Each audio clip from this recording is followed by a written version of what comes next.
আমি একটা কপি বানাবো।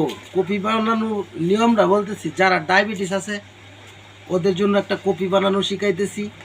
ওই যে একটু গরম পানি করছি, এটা একটা গরম পানি, গরম পানিটা এই যে একটু ডাললাম। এটা কিন্তু চিনি ছাড়া, দুধ ছাড়া। ওই যে 2টা কপি কিনছি আমি 5 টাকা দিয়ে, তো একটা দিয়ে বানাবো আর কি। একটা, এই যে একটা দিব দিয়া, এই যে একটা কপি করবো আর কি। ডাললাম এটা কপিটা। আরে পড়িস না, দেখছেন কপির কালারটা দেখছেন? এই যে কালারটা আসছে এই যে কপির। তখন এটা চিনি ছাড়া। ওটা যে যাদের ডায়াবেটিস আছে তাদের জন্য এটা ভালো হয় আর কি।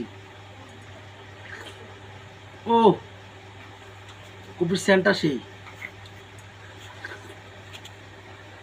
কিন্তু যারা ডায়াবেটিস আছে তাদের জন্য এই কপিটা উপকার অনেক। ও সে